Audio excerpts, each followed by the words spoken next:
Êxodo capítulo de número 3.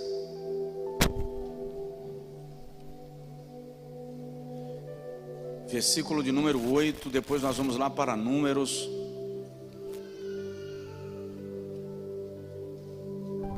Todos encontraram, podem dizer amém. Portanto, desci para livrá-lo da mão dos egípcios e para fazê-los subir daquela terra a uma terra boa e larga. Diga comigo, terra boa e larga. A uma terra que mana leite e mel. Fala comigo, terra que mana leite e mel. Ao lugar do cananeu e do Eteu e do Amorreu e do Perizeu e do Eveu e do Jebuseu. Vamos agora para Números capítulo 13, versículos 23 e 24.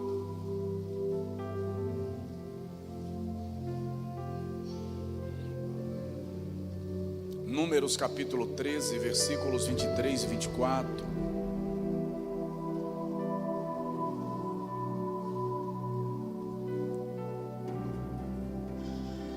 Depois foram até ao vale de Escol, e dali cortaram um ramo de vide com um cacho de uvas, o qual trouxeram 2 homens sobre uma vara, como também das romãs e dos figos. Chamaram àquele lugar o vale de Escol, por causa do cacho que dali cortaram os filhos de Israel. Diga comigo amém. Agora fala assim: Senhor, fala comigo, em nome de Jesus, amém. Podem sentar, meus amados. Deus é Deus de alianças e é Deus de promessas. E é da natureza de Deus jamais quebrar a aliança que Ele estabelece, bem como é da natureza de Deus cumprir as promessas que Ele faz. No capítulo 12 do Gênesis, o Senhor faz um chamamento a Abraão ou a Abrão, para que ele saia da sua terra, para ir a uma terra que o Senhor lhe revelaria, lhe mostraria. No capítulo de número 15, o Senhor faz a Abrão a promessa de dar-lhe um filho, um herdeiro. E lá no final do capítulo 15, o Senhor diz a Abrão: a minha aliança é contigo e com a tua descendência depois de ti. Então o Senhor anuncia ao patriarca que a sua descendência, embora tivesse uma promessa, seria escrava de um povo estranho por 430 anos. Mas quando se cumprisse o tempo do cumprimento da promessa, o Senhor resgataria aquele povo por amor à aliança que estava fazendo com o seu servo, e o traria à terra que mana leite e que mana mel. 430 anos depois, a descendência de Abrão está no Egito como escrava, como cativo. E o capítulo 2, versículos 23 e 24 do Êxodo diz que eles começaram a gemer por causa das suas aflições. E o seu gemido chegou até a presença de Deus, e Deus lembrou-se da promessa que havia feito a Abraão e desceu para livrar o seu povo por causa desta aliança. Nós vamos encontrar na Bíblia algumas ocasiões nas quais Deus desce. Não é muito frequente a expressão o Senhor desceu, mas nós encontramos algumas ocasiões. Por exemplo, quando da Torre de Babel, em Gênesis capítulo de número 9, a Bíblia diz que o Senhor, Ele mesmo pronuncia: eia, desçamos e confundamos ali as suas línguas. E o Senhor desceu e trouxe a divisão da humanidade por povos, por etnias, grupos, línguas e nações. Outro dia o Senhor desce quando o pecado de Sodoma e de Gomorra chega às suas narinas, e claramente o Senhor outra vez declara que vai descer para ver o que está acontecendo, e se tudo na terra é conforme estava chegando ao céu. E é nisto que Ele decide destruir, exterminar as cidades das Campinas ou da Campina do Jordão. Outra vez em Êxodo 3, o Senhor desce para livrar os seus filhos, e Ele diz: eu não apenas desço para livrá-los, mas vou tirá-los daquela terra, e os farei subir a uma terra ampla e larga, a uma terra que mana leite e mel. A promessa do Senhor aos seus filhos aqui é de lhes livrar da escravidão, da dor, do sofrimento e da opressão, e levá-los a uma terra de prosperidade, conforme Ele mesmo havia prometido ao seu servo Abraão que o faria. E é muito interessante observar que a terra é uma terra que mana, que brota leite e mel. Em Deuteronômio, capítulo de número 8, o Senhor descreve a fertilidade e a produtividade da terra que Ele estava dando aos seus filhos. O texto diz assim: o Senhor teu Deus te coloca numa boa terra. O Senhor teu Deus te coloca numa boa terra. Diga comigo: o Senhor meu Deus me coloca numa boa terra.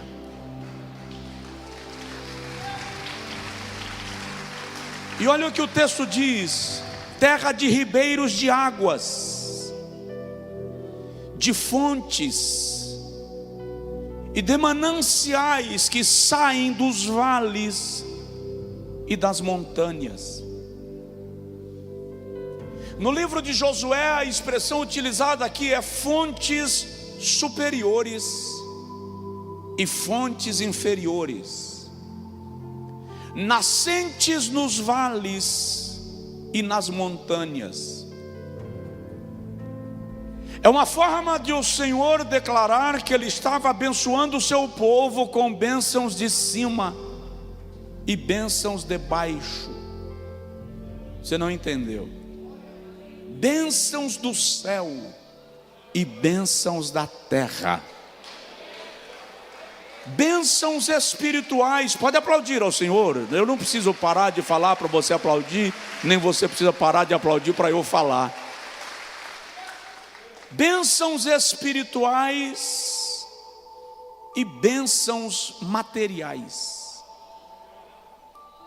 O Senhor não pretende te abençoar materialmente e te deixar espiritualmente à míngua. Ele não seria glorificado nisto. Assim como o Senhor não tem prazer em te abençoar espiritualmente e te deixar materialmente raquítico. São bênçãos de cima e bênçãos de baixo, terra de trigo e de cevada, e vides e figueiras e romeiras, terra de oliveiras, de azeite e mel,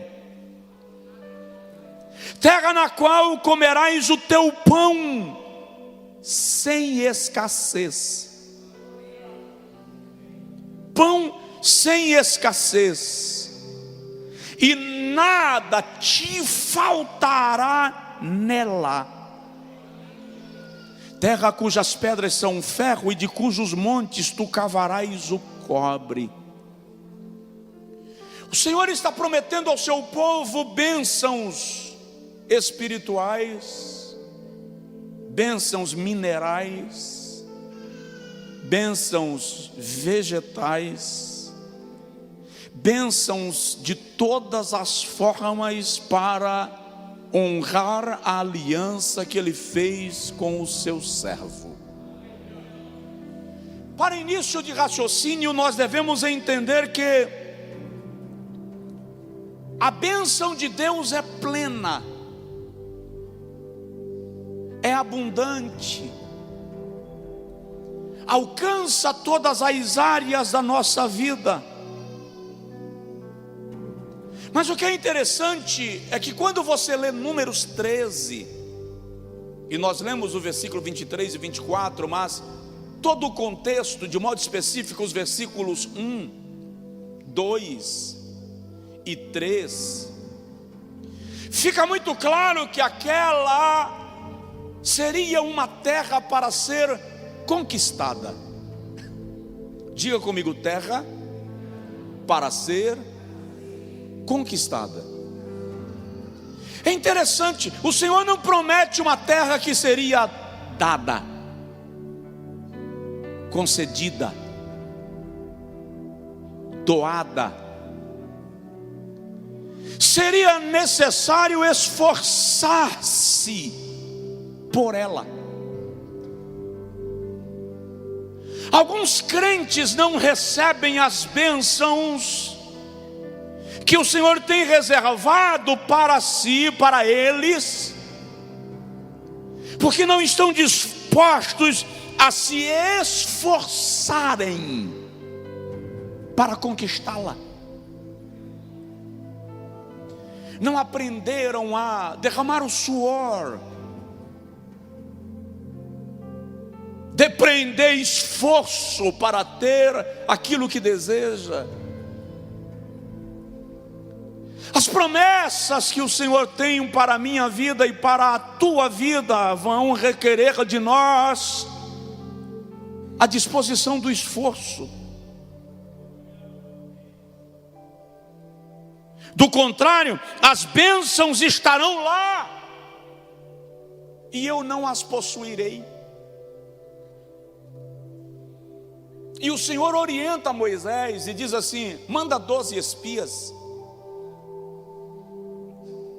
um de cada tribo, e não manda qualquer um, manda a cabeça das tribos, manda aqueles que são príncipes entre as tribos para observarem a terra, e entre eles estão Josué e Calebe. Você lembra o nome dos outros 10? Quem lembra o nome dos outros 10? Levanta a mão. Por que não lembra? Porque murmurador é apagado na história. Porque ninguém se lembra de murmuradores. Faz um enxame na hora, voltou com relatório negativo, causou um estardalhaço, arregimentou uma multidão pelo discurso deles, mas desapareceram no tempo.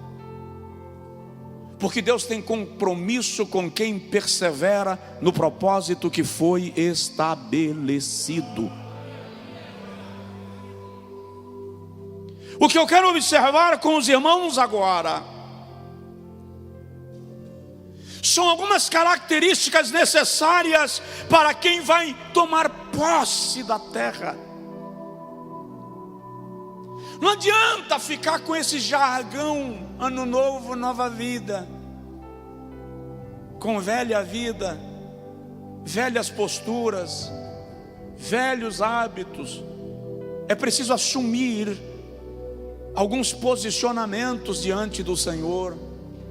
A promessa está aí, está diante de você, e vai se apropriar dela aquele que toma as posturas acertadas para agradar ao Senhor. A primeira lição que eu quero destacar aqui, que é interessante: 12 espias observam a terra e apenas 2 entrarão nela. De quase 3 milhões de pessoas que saíram do Egito, 600 mil homens, mas as suas respectivas mulheres, os seus filhos, mas algumas nações estrangeiras que vieram juntos.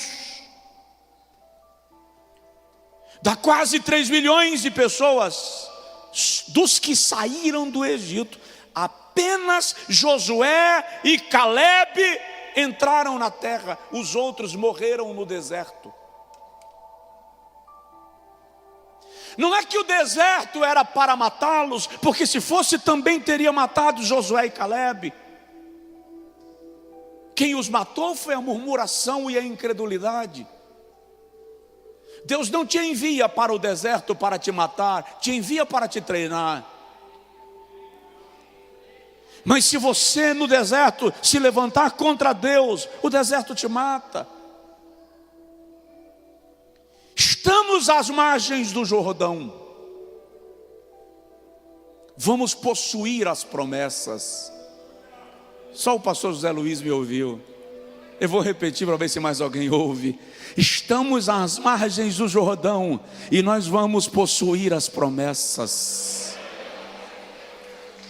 Mas qual é o segredo para possuí-las? Deixa eu te compartilhar algumas lições rapidamente. E a primeira é: Deus tem promessas para nós. E não tomamos posse por causa da nossa pouca visão espiritual.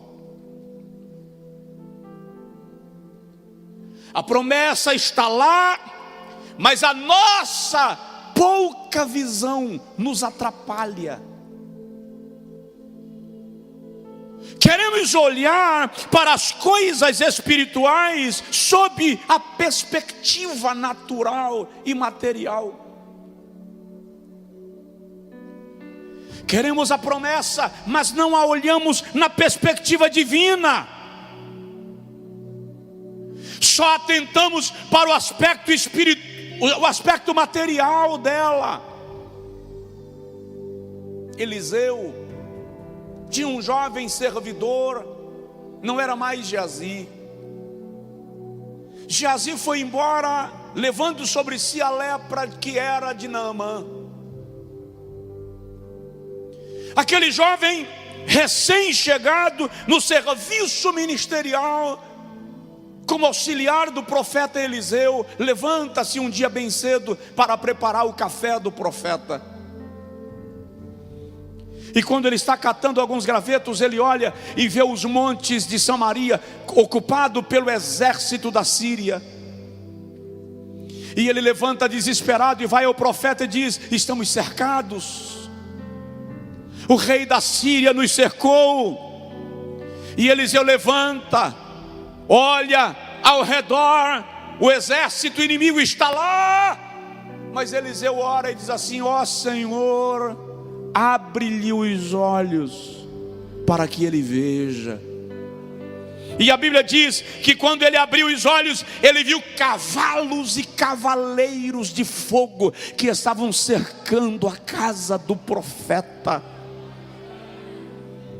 A falta de visão espiritual nos leva a enxergar o inimigo e tira de nós a visão do cerco celestial. Porque não há visão. Neemias estava reconstruindo as muralhas de Jerusalém, capítulo 6. E a Bíblia diz que os muros já haviam sido construídos até a sua metade. De repente alguém chega e diz: não dá mais para construir os muros. E Neemias pergunta: mas não dá mais por quê? E alguém responde: porque o entulho é muito. Quando você tira a visão do muro e olha para o entulho, você perde o ânimo. Quando você tira a visão da promessa e coloca o olho no gigante, você perde a visão do pomar. Quando Pedro parou de olhar para Jesus e olhou para as ondas, afundou.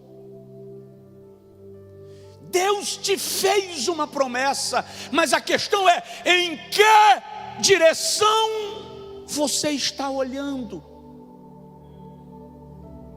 Como está a tua visão? Você só vê o aspecto difícil do processo.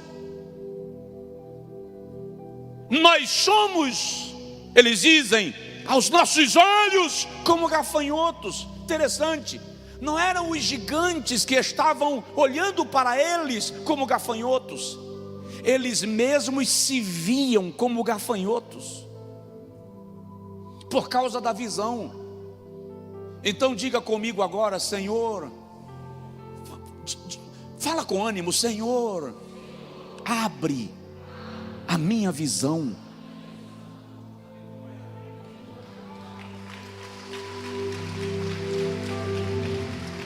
Se você já leu Gênesis 15, lembra quando Agar foi embora com Ismael? E Ismael começa a chorar de fome e sede. E a Bíblia diz que Agar afastou-se para não ver o menino morrer.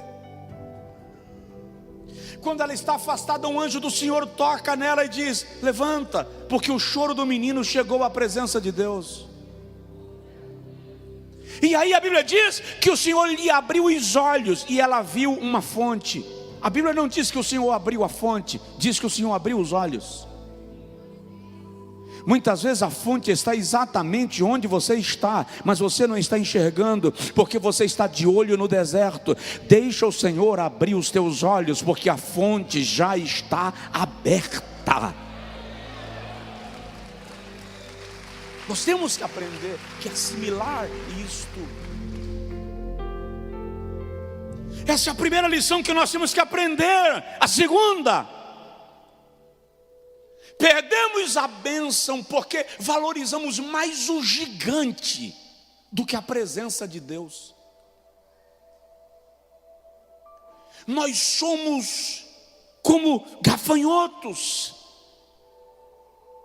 O Senhor não mentiu, a terra é boa.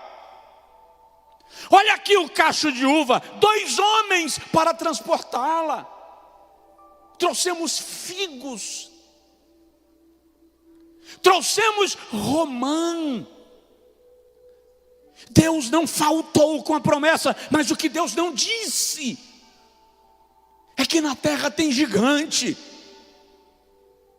Por que Deus não diz que a terra tem gigante? Porque Deus nunca foca no desafio. Deus foca no investimento que Ele fez em você. E a expectativa de Deus é que você reaja por fé naquilo que Ele te prometeu. Provoca a pessoa do seu lado, fala com ele assim: acredita no que Deus te disse. Você precisa tirar o olho do gigante e valorizar a presença de Deus na tua vida. O salmista diz assim: ainda que eu ande pelo vale de sombra e de morte, não temerei mal algum, porque tu estás comigo. A tua presença é quem me faz atravessar o vale de morte, de sombra e de morte. Tudo que você precisa, querido, é da presença de Deus. Moisés tinha tanta consciência disso, que no dia que o Senhor falou com ele: a minha presença não irá contigo, eu vou mandar o meu anjo forte e não irei com esse povo. Êxodo 33, Moisés diz: se a tua presença não for conosco, não nos faça sair daqui. Porque o que nós precisamos é da presença de Deus. Terceira lição a aprender: Deus nunca te disse que seria fácil, Ele te disse que te daria. Ele não disse que seria fácil, Ele prometeu vitória. Ele não disse que você ia chegar lá e os cananeus iam te entregar a terra enrolada em papel de presente.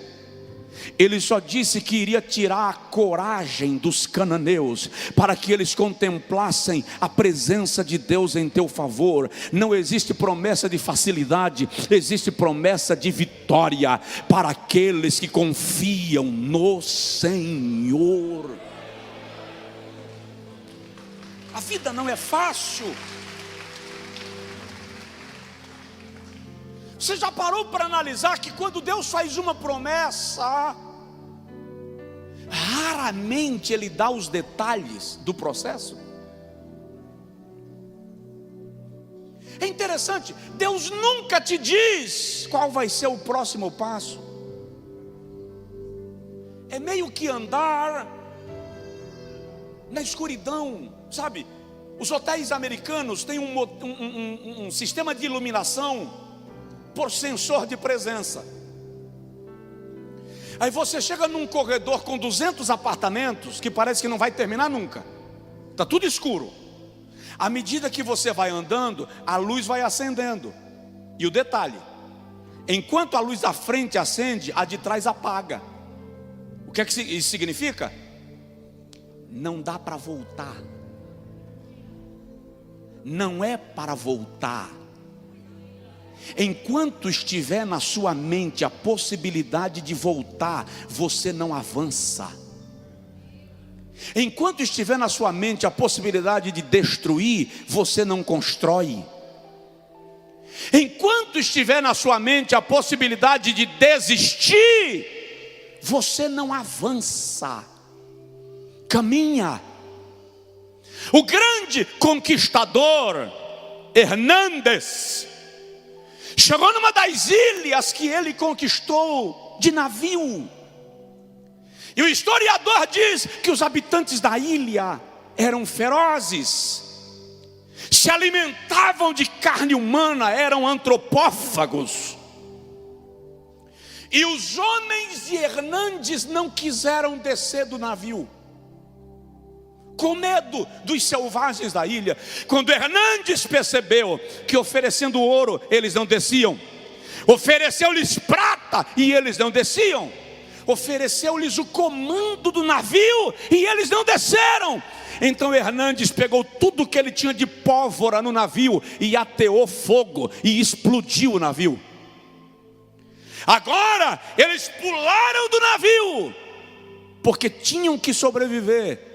E como estavam no mar, tinham que nadar até a ilha onde estavam selvagens. Agora eles iriam lutar pela sobrevivência, porque não tinham navios para fugir. Olha para mim, às vezes Deus queima os teus navios para te forçar a conquistar a ilha que Ele entregou para você.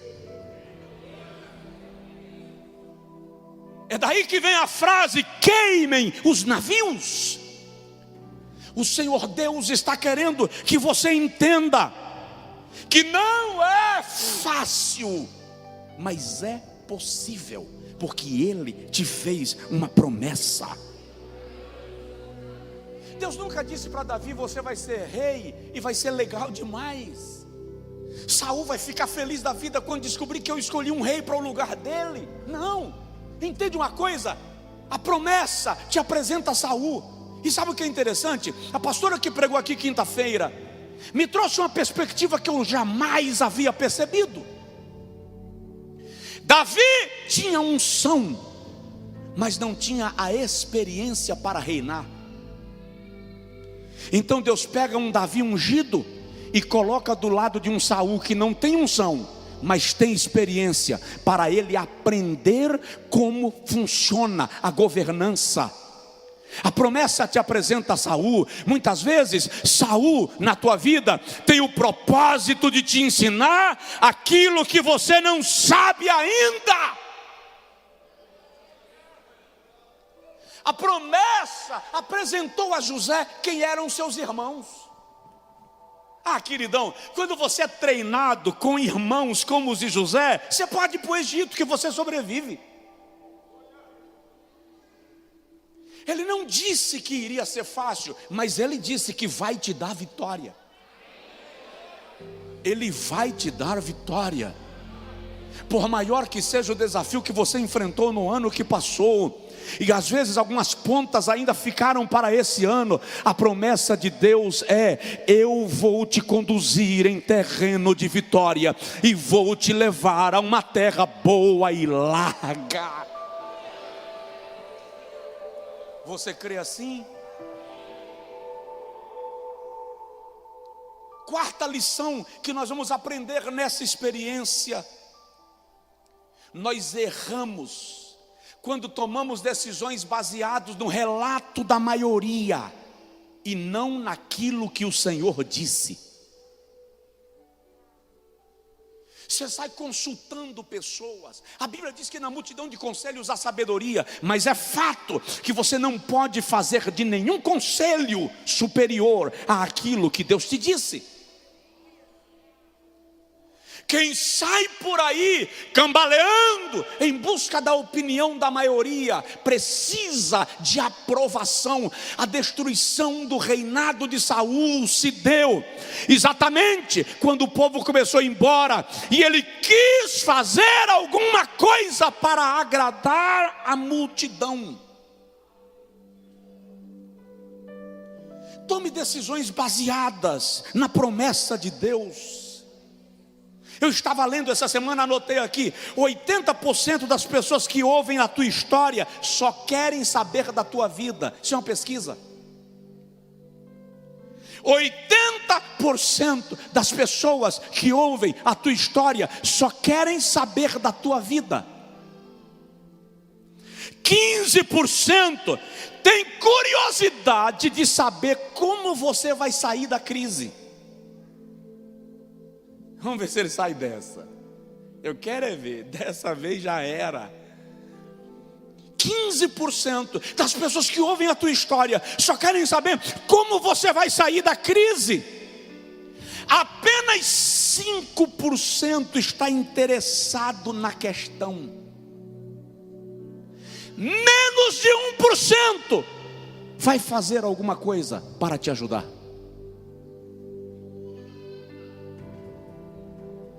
E você agindo baseado na multidão, e você esquecendo da promessa que Deus te fez. Quando Deus te fez uma promessa, Ele não perguntou quem era teu pai. Quando Deus te fez uma promessa, Ele não perguntou teu sobrenome. Quando Deus te fez uma promessa, Ele não pediu opinião do governador, nem dos teus amigos, nem dos teus inimigos. Deus fez uma promessa baseada nele mesmo, e Ele que fez a promessa é fiel para fazê-la cumprir. Dá glória, dá um brado, celebra o Senhor. O Senhor vai te entregar a terra que mana leite e mel. Mas olha bem para mim, quem vai te entregar a terra é o Senhor, não é Faraó, não são os cananeus, é o Senhor quem está te entregando a terra. Aquilo que Deus te dá, homem não toma de você. Aquilo que os homens te deu, eles te tomam. Os cargos que você recebeu politicamente serão perdidos politicamente. Aquilo que você ganhou por bajulação, você vai perder por bajulação, porque alguém vai chegar lá bajulando mais do que você. Mas aquilo que Deus te deu, ninguém toma. E a promessa que Deus te fez, você não precisa roubar de ninguém. Pode ficar tranquilo, você não precisa roubar. Deus fez a promessa, Ele vai entregar na sua mão. Nem que Ele precise abrir o mar, parar o Jordão, parar o sol, mudar a estrela de posição. Ele vai cumprir aquilo que te prometeu.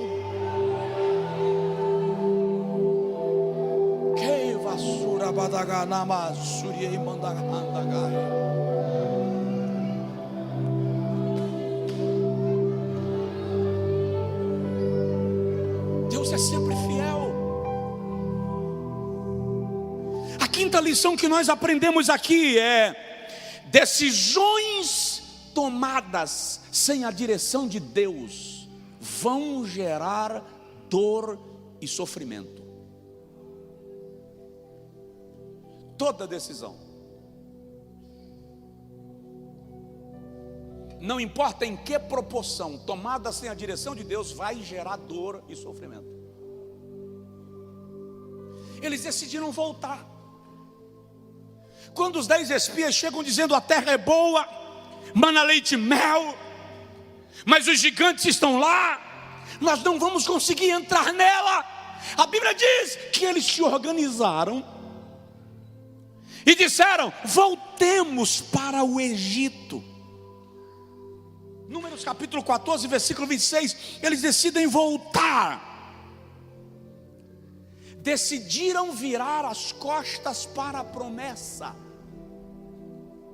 E todas as vezes que você vira as costas para a promessa, você se torna indigno dela. Jeová diz assim: quer saber?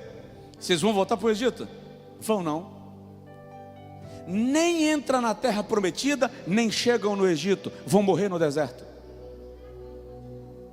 Sabe o que é interessante? Eles ficaram 40 anos andando em círculos no deserto, e não foi Deus que colocou eles para andar 40 anos. Não foi Deus que embaralhou o mapa, que confundiu o GPS, não. Na volta para a terra do Egito, eles se perderam e Jeová deixou. Porque quando Deus te tira do lugar que você estava escravo e você quer voltar para lá, você perde a direção. E interessante é que o Senhor diz assim: vocês murmuraram 40 dias, pois vão ficar 40 anos peregrinando no deserto, um ano de peregrinação para cada dia de murmuração. Lá vai uma pergunta barata: se você ficar um ano a mais nessa luta, por cada dia de murmuração que você está fazendo? A irmã falou: misericórdia.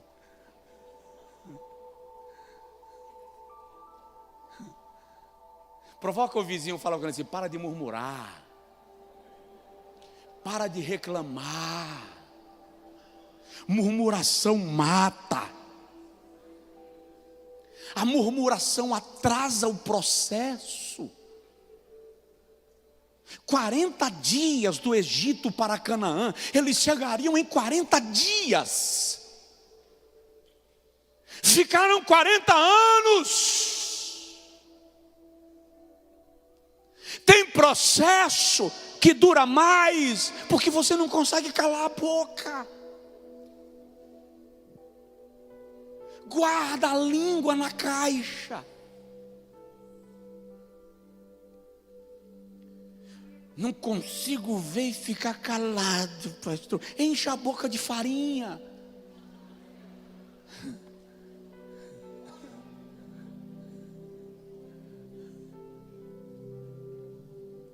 Mas não tome decisões sem a direção divina.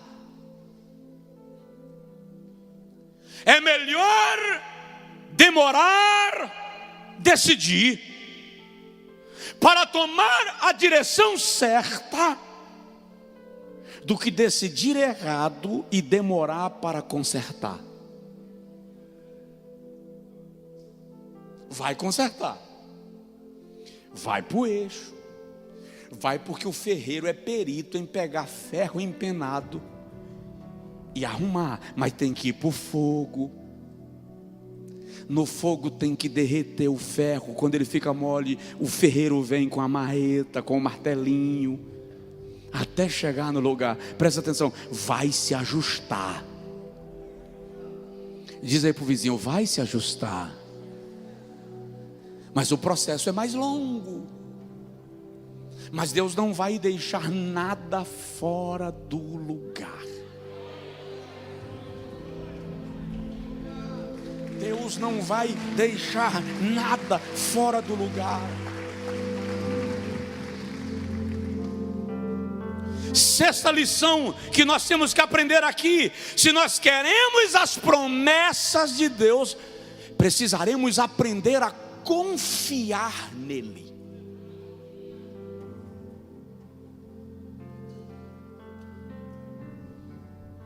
A Bíblia diz que Deus valorizou a postura de Abraão quando acreditou na sua promessa.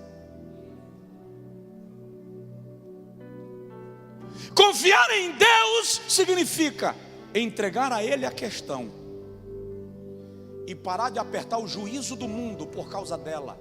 Se você entregou a Deus, não me inquieta, vai se virar com Ele. Se você entregou. Só que muita gente entrega as suas causas para Deus, como alguns pais entregam o carro para o filho que vai para o aniversário do amigo. A cada 30 minutos liga para saber, tudo bem? Não bateu o carro não, né? Chega que horas?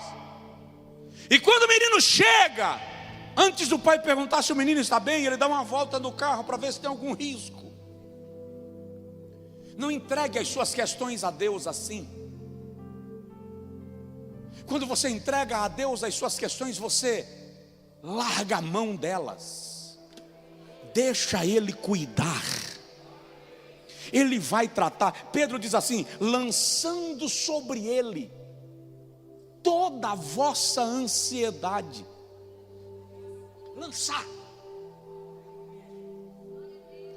Se livre do fardo. Aprenda a confiar em Deus.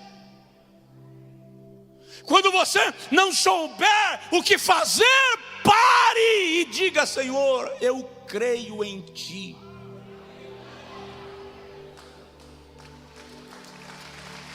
Eu sei que Tu estás no comando. Diga comigo: Senhor, eu creio em Ti.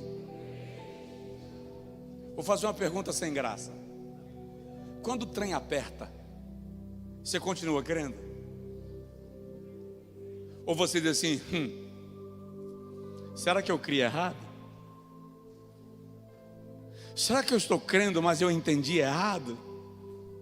Como é que anda a sua confiança no Senhor?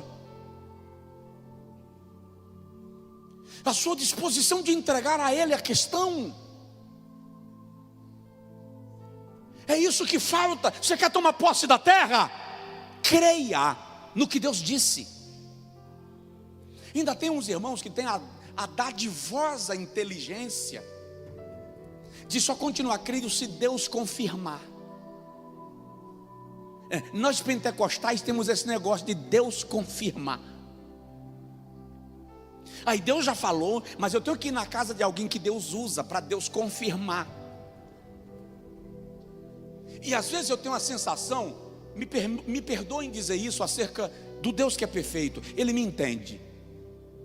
Parece que tem hora que Deus faz para pirraçar. É confirmação que você quer, varoa? Tá.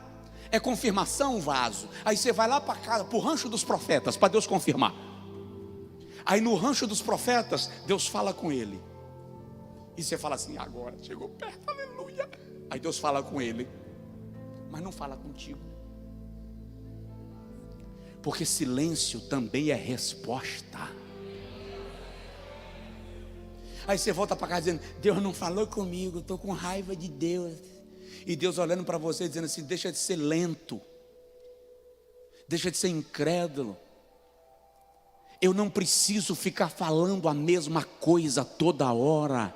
Ei, filho que o pai precisa ficar repetindo as coisas é filho desobediente. Filho obediente ouve uma vez e basta. está. Então, se o Senhor disse uma vez, está dito. Aprenda a descansar naquilo que Ele já disse.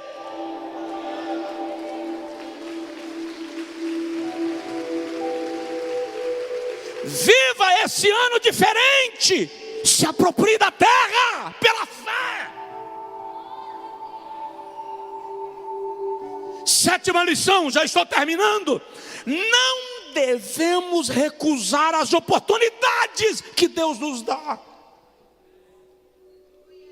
Ei, quando Deus te abrir uma porta, não coloca pose, entra. Vai ficar agora posando de lindo? Alguns anos atrás, eu recebi a ligação de uma revista gospel, famosa na época. Eles queriam que eu pagasse um valor para eu sair na capa da revista naquele mês. Mas aquele valor, irmão, nem sonhando eu tinha. Senhor, amigo, não posso. Ele disse, ó, fulano já pagou, fulano já pagou, fulano já pagou. Disse, mas fulano tem, eu não. E o cara disse assim, então se prepare para entrar no anonimato. Daqui a 2 anos ninguém se lembrará que você existiu. Eu disse, eu vou fazer o quê, né, irmão? Não passou muito tempo, recebi uma ligação da casa publicadora, CPAD. Pastor Josué, sim, estamos te ligando para você mandar a foto, que só falta a tua foto para o cartaz. Eu disse, que cartaz, irmão? Eu nunca tinha falado com ninguém da CPAD na minha vida. Era assim, o inalcançável. Que cartaz, irmão? O cartaz do jubileu de ouro da Convenção Geral das Assembleias de Deus, jubileu de diamante. Você é um dos pregadores. Eu falei, está de brincadeira. É verdade, seu nome foi aprovado. Irmão, acredite, eu não disse para o meu pai, eu não disse para minha mãe, eu não comentei em casa, porque eu disse, isso é um trote. Vou falar e depois vou pagar mico. Falei com ninguém. No mês seguinte, na contracapa da lição da escola bíblica, veio a foto dos pregadores e a minha não veio. Eu pensei, está vendo que era trote? Está bem que eu fiquei calado. No mesmo mês saiu o jornal Mensageiro da Paz e a minha foto estava na lista dos pregadores. Meu pai falou assim, mas você não me disse. Eu disse, eu estava na dúvida. Achei que não era verdade. E aí os amigos começaram a ligar. Porque quem eram os pregadores? Thomas Trask, presidente do Concílio das Assembleias de Deus dos Estados Unidos da América. José Wellington Bezerra da Costa, presidente da Convenção Nacional das Assembleias de Deus no Brasil. Silas Malafaia, conhecidíssimo porque estava na televisão há décadas. E Decaso Takayama, um dos maiores pregadores da história do Brasil. E eu vou lá dizer para alguém que eu estou nessa lista. Eu perdi o juízo. Mas no dia de ir pregar, saí do hotel, só para não dar errado, o culto começaria às 7h30, eu saí do hotel 4h30, para não dar errado. Mas não é que o cão arrumou um jeito de atrapalhar? No Rio de Janeiro, na Avenida Copacabana, um supermercado acha de pegar fogo, incendiou e o trânsito parou. 7h15 da noite, eu estou parado na avenida dentro de um táxi. E eu perguntei para o motorista, está longe ainda? Ele disse, nesse ritmo aqui a gente só chega lá 10 da noite. Perdi, já foi. Eu falei com ele, eu não consigo um motoboy para me levar? Ele disse, só se for esses caras que entregam droga na cidade aí, aqui no pé do morro. Eu disse, serve. Ele subiu no Morro do Alemão, ali na entrada do morro. Tinha uma barricada da polícia, uns motoqueiros ali. E o cara disse, ó, esses são os caras que recebem droga para levar, para entregar na cidade. Não tem nada não. Chegou para o motoqueiro e disse, rapaz, tem que chegar no Rio Centro. Você leva ele? O motoqueiro disse, levo. Quanto é? X, eu paguei. Eu falei com o motoqueiro: você tem capacete? Ele disse: só se for de bicicleta. Eu disse: me dá. Botei um capacete de ciclista, montei na garupa da moto, e ele falou assim: você tem que chegar lá que horas? Eu disse: 7h30. Ele disse: só se você for de helicóptero. Eu disse: faça o que você puder. Irmão, esse cara saiu subindo em cima de calçada, passando no meio de carro, atravessando, passava na frente de um carro, atravessava no outro. 7h45 eu entrei no Rio Centro. Só que de onde ele me deixou até o púlpito, eu ia gastar mais uns 30 minutos, e eu parti correndo. Quando eu parti correndo, que eu cheguei por trás do púlpito, assanhado, agitado, afobado, pastor Joesé viu a hora que eu passei correndo, e ele desceu para me encontrar atrás do púlpito. Quando eu fui subindo a escada, ele me segurou no ombro e disse: para, respira, desacelera, você vai pregar, precisa subir tranquilo. Foi aí que eu parei. Por que eu estou te dizendo isso? Porque se Deus te fez uma promessa, nem que você tenha que ir de garupa de motoboy, em garupa de jegue, em carrinho de mão, não coloca pose, vai como der, mas chega lá, não perca a chance que Deus te deu.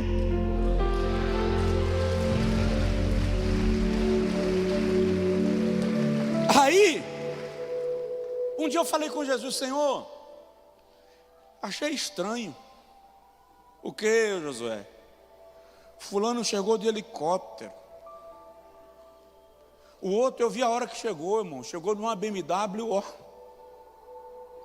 O outro, senhor, chegou de Mercedes. E eu?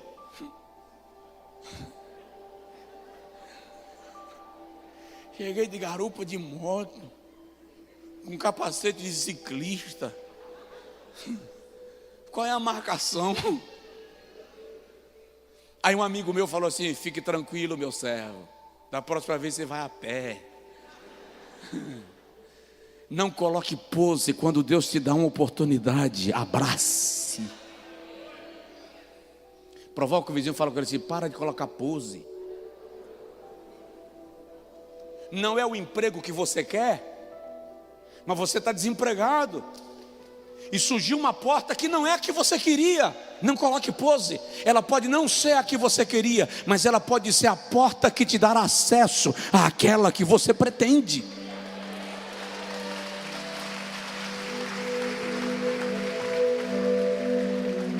Oitava lição a aprender: nunca devemos prosseguir a jornada por um caminho que o Senhor disse não. Se Deus disse não, volta, não insista, vai dar errado. Ah, pastor, mas eu estou vendo tudo tão bem. Você está vendo agora, Deus está vendo o futuro. Você conhece a estrada durante o dia, Deus conhece a estrada durante a noite. Você está calçando um sapato que serve no teu pé agora, mas Jeová está dizendo assim: rapaz, seu pé vai crescer, e o sapato vai apertar. O problema é que nós enxergamos o agora e não confiamos naquele que enxerga o futuro como se fosse hoje. Não prossiga por um caminho se o Senhor te disse não.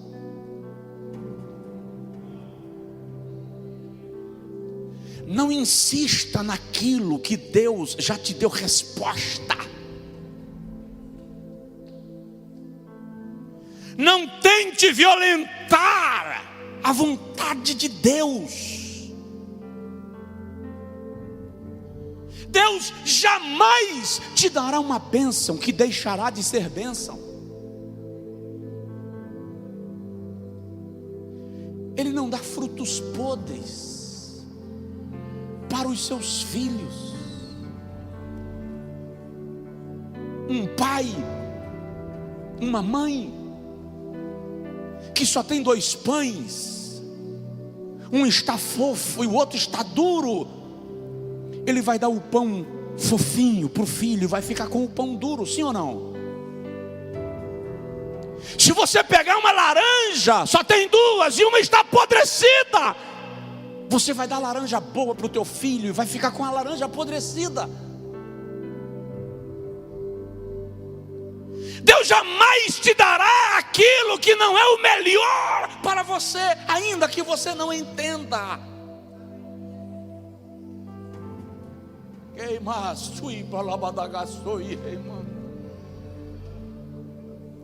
Aprender a confiar em Deus é entender que o que Ele te deu é melhor, e Ele não tem que ficar te explicando, você apenas confia.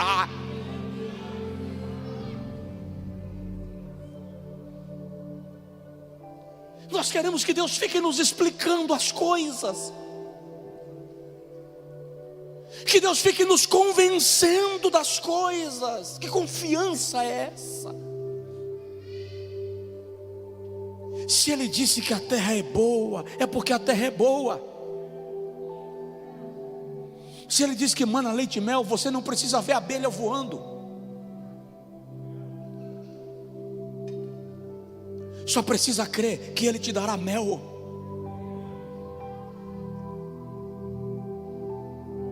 Entende isso? Sem a presença de Deus, a jornada da vida não tem sentido. Voltar para o Egito como se Deus não vai voltar contigo.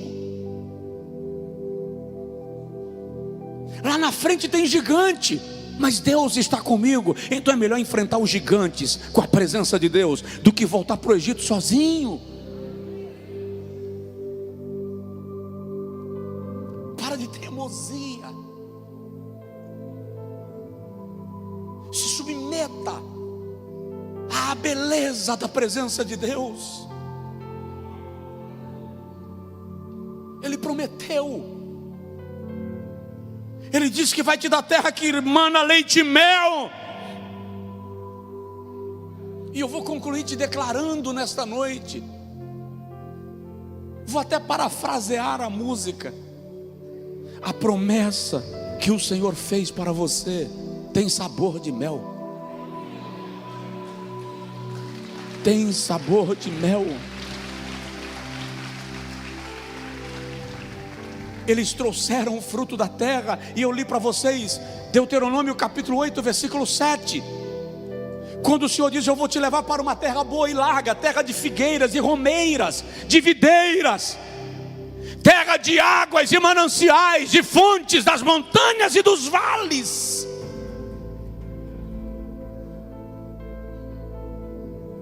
Terra que mana leite e mel. Estavam saindo da escravidão e não estavam acostumados com a ideia de conquistar o que Deus lhes havia prometido. Quantas vezes você só não está disposto a batalhar pelo que você deseja, porque a sua mente continua escravizada, mentalidade escrava, acostumado a receber o prato de comida no final do dia, depois de carregar palha e construir adobe para fabricar pirâmide. Agora Deus está dizendo: ninguém vai te trazer o prato pronto, mas você vai na romeira, na figueira, na videira, você vai na rocha. Aí quando Deus diz você vai buscar, você diz: tem 430 anos que eu estou recebendo o prato pronto. Aí Jeová diz assim: mas é escravo. Estou com saudade do Henrito, porque lá tem alho e cebola, pepino. Irmão, o cara, para sentir saudade de pepino, o cara, para sentir saudade de alho e cebola, tem que estar com um paladar muito complicado. Jeová está dizendo: você recebeu o prato pronto, mas você era escravo. Agora eu estou te dando videiras, romeiras, oliveiras, fontes e mananciais. Olha bem para mim, ninguém vai te trazer pronto. Você vai na fonte buscar, você vai na vaca tirar o leite, você vai na videira tirar a uva. O Senhor está te dando uma promessa que te garante que o teu deserto vai virar deleite, que a tua escravidão vai virar terra ampla. O Senhor está te garantindo que a tua tribulação é apenas um processo para o lugar que Ele vai te levar.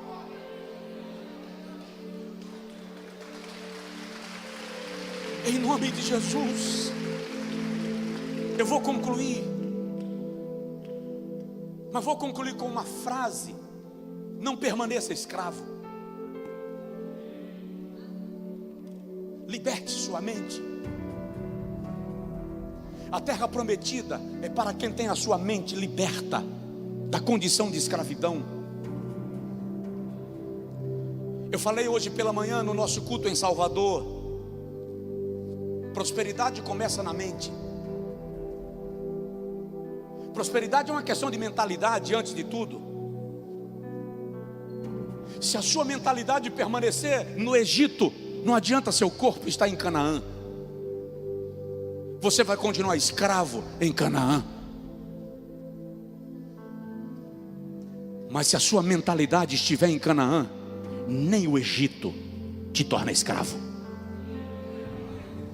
Você caminha pelo Egito sem se submeter à escravidão. Você não vê Josué querendo voltar para o Egito. Você não vê Caleb sentindo saudade do Egito.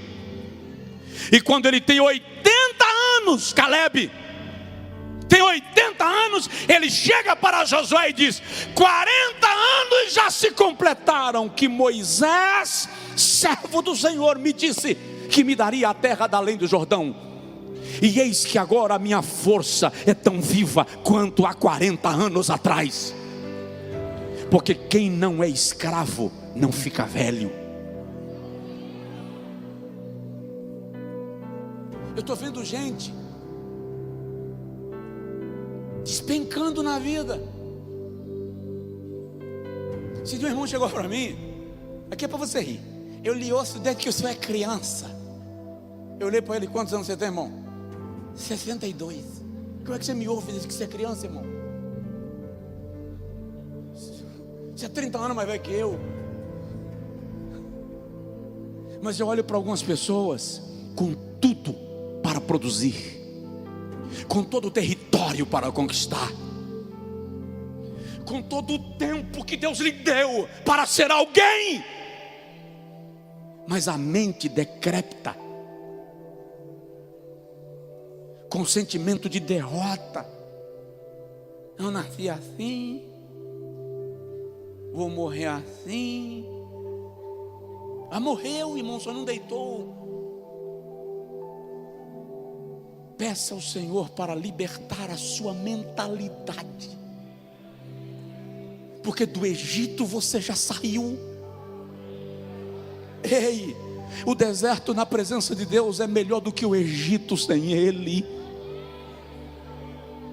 Agora você imagina Canaã, porque em Canaã você, além de ter a presença de Deus, tem terra que mana leite e mel.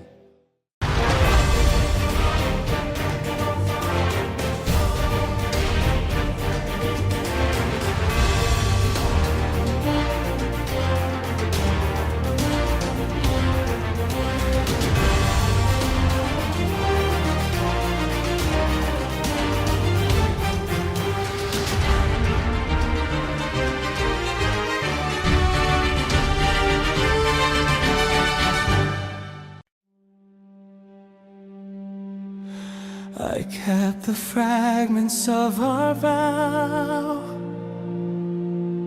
inside the quiet corners of my mind. Even when the fires faded out, your words stayed floating through my life. You said the storms would break apart before they ever took us under. But time rewrote the beating heart.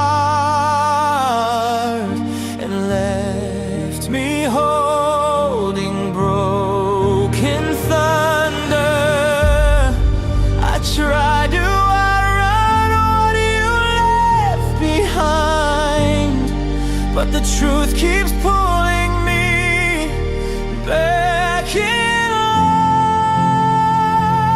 It's the gravity of your promises.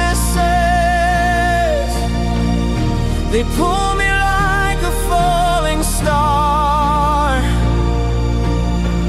Even after every tear and distance, your echoes know just where we are. I keep moving yet I'm orbiting the memories I can't dismiss. I'm still caught inside your universe, and the gravity of your promises.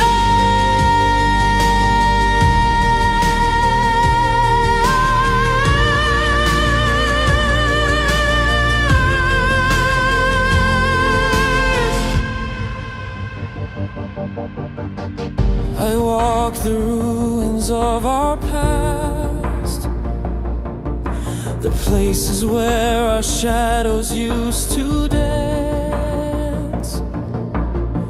Your voice is buried in the cracks, a quiet ghost I never meant to chance. The aching sky begins to bend as constellations shift above me. I try to break the pull again, but love is not so simply free. I try to outrun what I felt that night, but the weight keeps turning me back to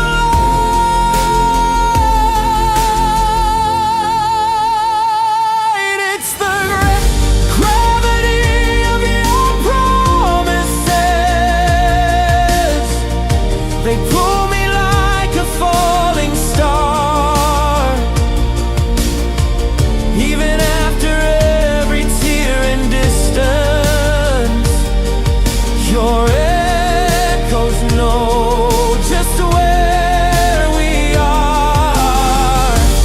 I keep moving yet I'm orbiting the memories I can't dismiss.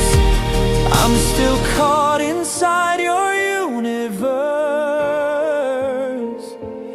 and the gravity of your promises.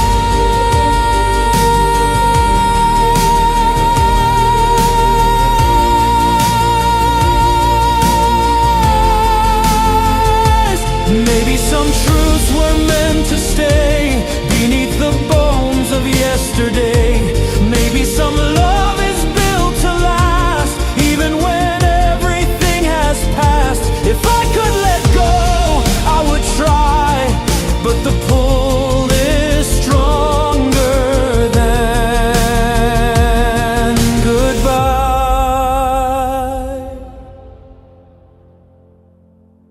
It's the gravity of your promises, a force I never learned to fight. Even if the world collapses, your